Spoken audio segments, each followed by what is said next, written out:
The chief Angh of Longwa village house is the one where the bedroom is in India and the living room is in Myanmar. The king and his and the queen and the children, they sleep in India and they dine in Myanmar. The chief Angh from the Konyak Naga tribe rules villages border in India and Myanmar as the international border separating the two nation cuts the Longwa village into two. As you can see right now, I'm standing right in the middle. This is the chief Angh's house. As you can see, right now I'm here in India, and if I move towards here, I'm in Burma, Myanmar. The chief Angh from Nagaland rules villages both in India and Myanmar. Majority of the villages lies in Burma. Close to 4 to 5 villages are here in India.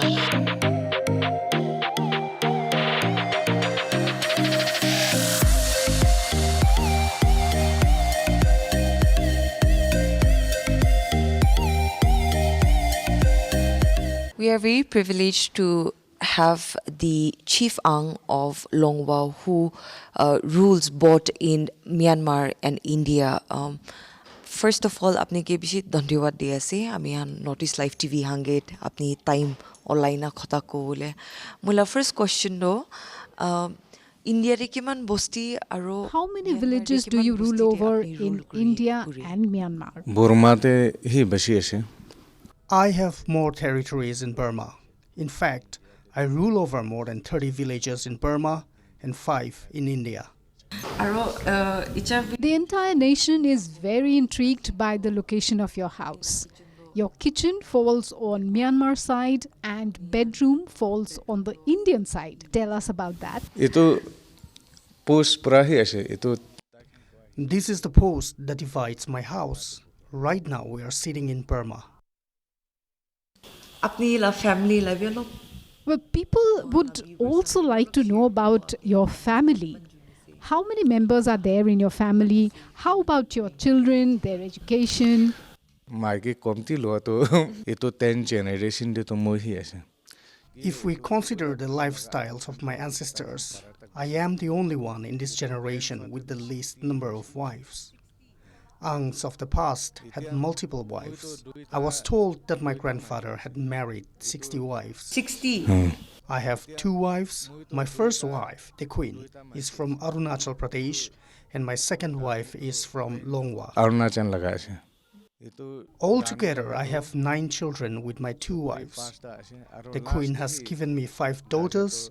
Her 6th born is a son. My second wife has given me 2 daughters and a son as well. My eldest daughter with the queen will complete her Bachelor of Arts from Jaffo College in Kohima this year. Itusan Jaffo College te Kohima te porigena ase. Whereas my second wife's first daughter, after clearing her matric, is studying theology at Servanthood Bible College. She will also complete her theology studies this year. Itusan hi khatam garego. The younger siblings are all studying in high school. My son with the queen, my successor, is studying in 3rd grade at Sacred Heart School in Kohima. My son with the second wife is also studying in 10th grade in Kohima. Do the Anghs receive any financial or material support from the government of Nagaland? The government will only learn of our needs and requirements if we help them. They have no mistake. They have no fault in this. It is the people of the village who have always helped the Anghs in constructing their houses or tending to their fields. We do not receive any financial assistance from the government whatsoever. Sometimes tourists extend their help, and sometimes MLAs and ministers give us some money to run the kitchen.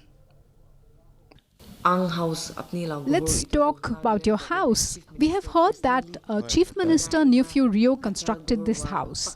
How true is that? CM tai MP thagatem te na. Tai prahi MP fan bra banai dia. This house we are staying in right now was constructed by Chief Minister Nephew Rio when he was an MP. If it were not for him, we would have faced a lot of difficulties. Nagaland government. Do you have a message to the government of India and Nagaland regarding any support? In my understanding, the Anghs have no share, as no one has highlighted our plights to the central and state leaders. Angh khan laga share na thaga to edu ase bole moi ene gai bhavna kore.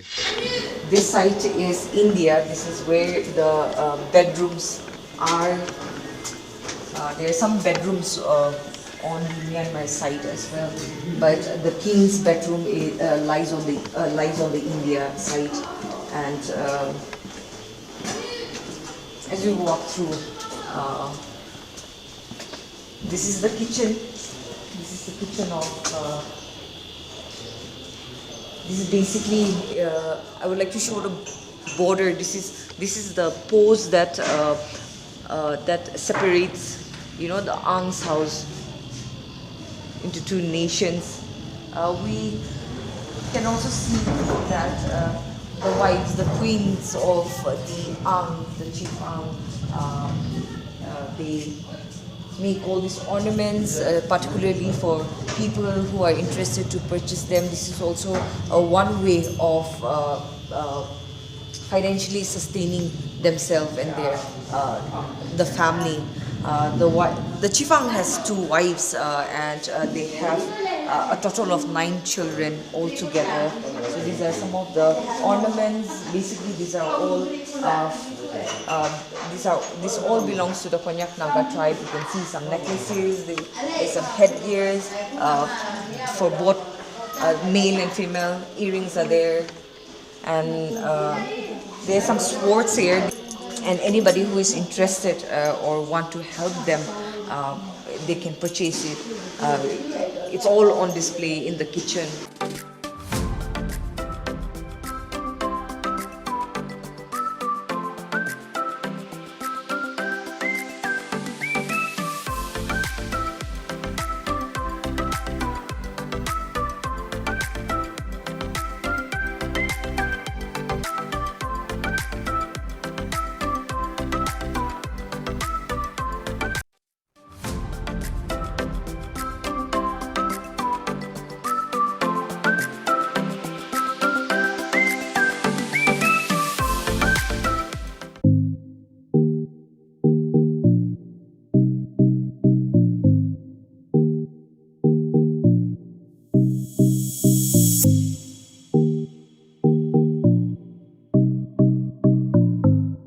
इच्छा सबसे गरम कोटा तो government of India.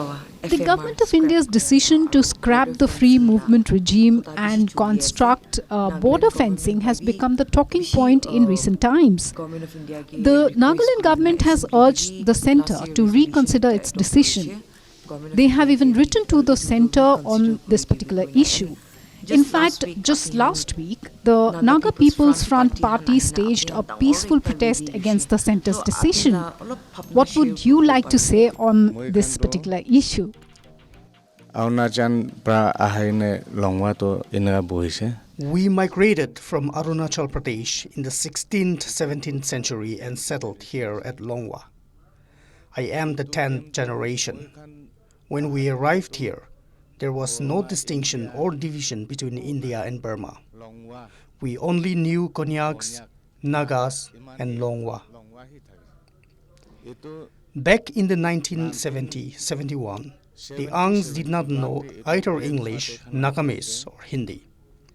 During that time, the government of India came to this place, demarcated the border. Our forefathers did not know then. Had they known, they would have given their suggestions.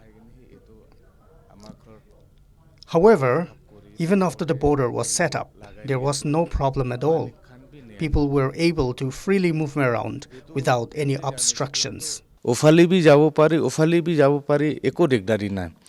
Even in present times, there has been no problem here, and everything is peaceful. We still get our supplies from the government of India. We still use the Indian currency. Even education and life-saving medicines all come from India. We all know the condition of Burma. They do not have the ways and means to bring development till the border. 1987, AC chami CM thaga temte. In 1987-88, when S.C. Jamir was the Chief Minister of Nagaland, he had announced that an international trade center would be developed here. We have been eagerly waiting for that project since then. However, the decision of the central government to erect a border fencing and scrap the free movement regime has pained our hearts. Basi mon dukta ase. The modern India has become a global leader. We the people have been hoping that the government of India would develop our educational institutions, bring electricity and other developments. However, all our hopes and dreams have been dashed by the center's decision. We are deeply troubled now. If the government actually implements the FMR scrapping and border fencing, the Konyaks will suffer major losses which will impact our source of livelihood. We will lose vast areas of our agricultural land. Our people appeal to the government to reconsider their decision for our welfare. We totally oppose this move. Konyak laga, naga laga mati to ofale. Apni chief Angh ase, duita side TV. As the chief Angh, you have subjects on both sides of the border. What do people on the Myanmar side say regarding the center's FMR decision? Ina na korile phan koi na moi osoti kandi ne hota din inaga ahe tagise. My people living on the Myanmar side have come to meet me. They cried and implored me to appeal to the government on their behalf. My people further said if the government sticks with their decision, they should wipe out the entire population and go ahead with their plan. Shop khotam koribi khali jagate hi banabe.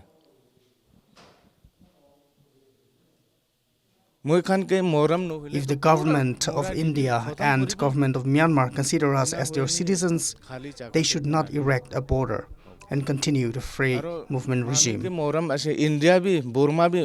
We have heard that people on the Indian side do farming and other economic activities on the Myanmar side. Is that really happening? Ini 70% to Burma te ase. The villagers of Longwa always work together. We have our fields in Myanmar and in India as well.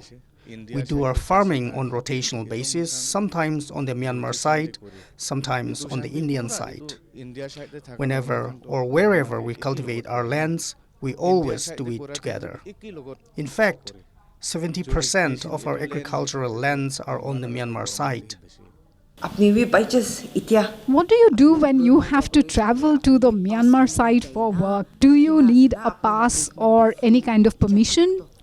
If I had a program to attend on the Myanmar side, I don't need a pass. The land belongs to India, and I don't need permission in my own land. Free te berai thagise. Kile mula public ase mula mati ase. Don't the Indian Army restrict your movements? If I have to go to the Myanmar site for activities, I always notify the security forces verbally beforehand. Developmental activities. Let's talk a little bit about development here at Longwa. How has the transformation been? A lot of transformation has taken place in Longwa in front of my eyes. Well, we have heard of a school here that caters to the educational needs of students from both Indian and Myanmar side. Is that so? Shalom iskun koine ekta ase. There is a school called Shalom School, earlier sponsored by Germany and built on my land. Children from both India and Myanmar side used to study in this school free of charge. Even now, the trend continues with the school imparting education to students from both sides. Longwa manu khan bi free te pori. Free movement regime scrap. In what ways would the scrapping of the FMR impact your people? Ito to beshi dictatory hobo. If the free movement regime is scrapped, it would cost us in many ways. If a border fencing is erected here, tourism will be affected and it would get difficult for people to come here. Keeping in mind the consequences, I have written to the government of Nagaland on behalf of my people. I haven't been able to reach out to the Burmese government because of the ongoing situation there. However, I wish to request the governments of both countries to let the free movement regime resume as in the past. India Burma to kokai phai ase. India and Myanmar are brothers. There used to be an India-Myanmar friendship meeting every month until the COVID-19 pandemic put an end to it. We feel there is no need to erect a border fencing. Itu ningsna hai thagile phan. Fencing to na bonale phi hobo. Apni personally, family, aro How is the situation here at Longwa? Do activities of underground groups or their presence pose any hindrance to the public? olop kui dibo parile to lopone. Olop no man hui jaise na. Peace. The situation nowadays is much peaceful and normal compared to how it used to be before. I cannot say with utmost certainty that there is absence of antisocial elements in the society, but I can confidently say that there is a significant reduction in gun culture, unlike before. Inga thang kuribo ki inga to nai. Finally, what would you like to say to the government of India regarding its decision? Itu I implore the authorities to allow us to coexist in peace and harmony like we used to since time immemorial, and please do not divide us with a fencing. We are also Indian citizens and deserve to be treated fairly. please pra nabonali phan hobo. Moi khan bi India laga public ase, India manu ase. If any law and order situation arises or a conflict arises affecting both countries, then the government of India can do what is best in the interest of its people. Everything is peaceful here as of now. I appeal to the government of India to listen to our voices and not erect border fencing or scrap the FMR. apni ke bishi dhanyawad diya ase Notice Live TV ke khotar kwa kani. The village with two nations. The story of Longwa and the chief Angh is indeed extraordinary. How 10 generations have been ruling the kingdom but was separated by the imaginary boundary line in the 70s. The movement of the chief Angh and its families within the house itself is also international. Considering this fact, will it be possible for the center to fence the international border without considering the ground realities? It will remain a fact that the people of Longwa will be faced with untold challenges and hardships if a border fencing is constructed. According to the chief Angh, this will be unfair to its people. On this note, the chief Angh of Longwa have appealed to the government of India to reconsider its decision and to think for the welfare of its people at the ground. Longwa, the kingdom held together by faith, history, and the king. This is Sarah Konyak reporting from Longwa with camera person Lisutong for Northeast Live.